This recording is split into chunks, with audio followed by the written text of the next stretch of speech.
जी students, exercise solve करने से पहले हम समझ लेते हैं कि ये कॉम्प्लेक्स नंबर क्या होते हैं। अ नंबर, ऐसे numbers in the form of a plus B iota. अब जो आई लिखा हुआ है इसको हम कहते हैं अयोटा। आपने याद रखना है कि ये जो आई है इसको हम कहेंगे अयोटा। ऐसे नंबर जो a प्लस बी अयोटा की फॉर्म में हों, बट a एंड b जो होंगे वो आपके पास रियल नंबर होंगे। अब रियल नंबर क्या होते हैं, आपने क्लास 9 चैप्टर नंबर 1 में भी पढ़ा था। और rational and irrational number are called real number. जितने भी रेशनल एंड इरेशनल नंबर होंगे वो रियल नंबर होंगे। And iota is equal to -1 का square root is called complex number. आपकी बुक के ऊपर जो डेफिनेशन है थोड़ी टफ है, तो आप ये डेफिनेशन भी पेपर में लिख के आ सकते हैं, आपको 2 नंबर ही मिलेंगे जी। अब आपने इसके 2 पार्ट है, एक ए है एक प्लस बी अयोटा है। अब आपने याद रखना है जो खाली ए होगा जिसके साथ अयोटा नहीं होगा यानी आई का साइन नहीं होगा, वो होगा आपके पास रियल पार्ट। लेकिन जिसके साथ अयोटा होगा वो होगा आपके पास इमेजिनरी पार्ट। आपने बस ये डेफिनेशन याद करनी है क्योंकि ये इंपॉर्टेंट डेफिनेशन है पेपर के पॉइंट ऑफ व्यू से। और एंड मोस्ट इंपॉर्टेंट ये आपके ज़्यादातर पूछे जाते हैं आपके MCQs के अंदर जी। जो अयोटा होता है, अयोटा की वैल्यू आपके पास आती है -1 का स्क्वायर रूट और अयोटा स्क्वायर की वैल्यू -1। मिसाल से समझते हैं, एग्जांपल लेते हैं। अब आपके पास वैल्यू आती है जी x² -1 इज इक्वल टू 0। अब आपने जब -1 यहाँ पे माइनस हो रहा था यहाँ के प्लस हो गया और यहाँ पे आपने स्क्वायर रूट लिया तो आपके पास आंसर आ गया x इज इक्वल टू 1। ये तो आपका सॉल्व हो गया, बट यहाँ पे ये 1 प्लस हो रहा था, इधर जाके माइनस हो जाएगा। जब आप यहाँ पे स्क्वायर रूट लेंगे तो आपके पास x का स्क्वायर ख़त्म हो जाएगा, x आ जाएगा, बट यहाँ पे आपके पास आ गया स्क्वायर रूट -1। अब आप अपना कैलकुलेटर लें और यहाँ पे आप लें स्क्वायर रूट और -1 लें, स्क्वायर रूट और -1 लें और आंसर देखेंगे आपके कैलकुलेटर के अंदर एरर आ जाएगा।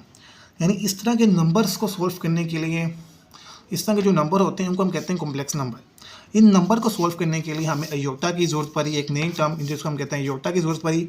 इसी वजह से हम ये नंबर सॉल्व कर पाते हैं जी स्टूडेंट्स। अब हम सॉल्व करेंगे अपनी एक्सरसाइज को। फर्स्ट क्वेश्चन हमारे पास जी स्टूडेंट्स, हमारे पास एक्सरसाइज नंबर 1.1 का क्वेश्चन नंबर 1 का ए पार्ट है, इसको हम सॉल्व करते हैं। अब यहाँ पे हमारे पास वैल्यू अयोटा की पावर 5। अब जानते हैं कि अयोटा की पावर 5 है, तो सबसे पहले हम इसको करेंगे ब्रेक, क्योंकि हमने यहाँ पे पावर 5 यानी ओड नंबर में हमने इसको बनाना है इवन नंबर। जब हम इसको ब्रेक करेंगे तो हम अयोटा 4 अलहदा कर देंगे और अयोटा की पावर 1 को अलहदा कर देंगे, क्योंकि आप जानते हैं कि प्रॉपर्टी होती है अगर दो बेसिस सेम हो तो पावर ऐड हो जाती हैं, इसीलिए हम बेसिस सेम है, जब इनको प्लस करेंगे तो अयोटा की पावर 5 ही आएगी। इसके हम इसको क्या कर देंगे, ब्रेक कर देंगे, क्योंकि यहाँ पे हमने बनाना है इवन नंबर। ठीक हो गया। अब आपके पास आ गया अयोटा की पावर 4।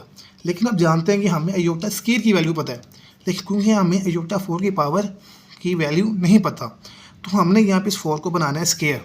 अब इस 4 को स्क्वायर बनाने के लिए अगर हम 2 को 2 से मल्टीप्लाई करते हैं तो यहाँ पे हमारे पास आता है अयोटा की पावर 4 आएगी। इसके लिए हम इसको 2 to the 4, फिर हम इसको कर देंगे ब्रेक, तो यहाँ पे अयोटा स्क्वायर आ जाएगा, इसकी पावर 2 में चल जाएगी, यहाँ पे अयोटा रह जाएगा। उसके बाद जैसे कि आप जानते हैं अयोटा स्क्वायर की वैल्यू हमारे पास होती है जी -1। पीछे हमने आपकी डेफिनेशन में पढ़ा था, यहाँ पे -1 पुट कर देंगे और स्क्वायर वैसे का वैसे ही आ जाएगा।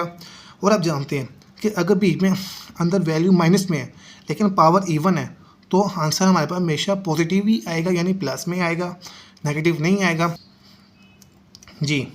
क्योंकि जब हम -1 और -1 को क्या करते हैं, मल्टीप्लाई करते हैं, तो आंसर हमारे पास आता है प्लस का 1। इसीलिए यहाँ पे अगर इवन पावर है तो यहाँ पे आंसर हमारे पास 1 आएगा और अयोटा वैसे का वैसे ही आएगा। तो यहाँ पे जब हम 1 को अयोटा से मल्टीप्लाई करते हैं तो आगे पास आंसर आ जाएगा अयोटा 1, लिखें या लिखें कोई फ़र्क नहीं पड़ता। उसके बाद आता है हमारे पास सेकंड पार्ट अयोटा की पावर 16। इसको सॉल्व करते हैं। जैसे कि आप जानते हैं सबसे पहले हम क्या करेंगे, इसको करेंगे ब्रेक। ब्रेक करने के लिए हम क्या करते होते हैं, हमने बीच में बनाना है स्क्वायर। अब 2 को 8 के साथ में मल्टीप्लाई करूँ तो 16 आता है, यानी यहाँ पे आ जाएगा 2, यहाँ पे आ जाएगा 8, 2 8 16, यानी पावर तो वैसे की वैसी रहेगी। फिर हम यहाँ पे अयोटा स्क्वायर की वैल्यू पुट कर देंगे जो थी हमारे पास -1 और 8 वैसे के वैसे ही। अब आप जानते हैं यहाँ पे पावर इवन है या ओड है, इवन है, तो आंसर हमारे पास क्या आ जाएगा, आंसर हमारे पास आ जाएगा 1 जी स्टूडेंट्स। ये क्वेश्चन यहीं तक था। अब हम चलते हैं अपने क्वेश्चन नंबर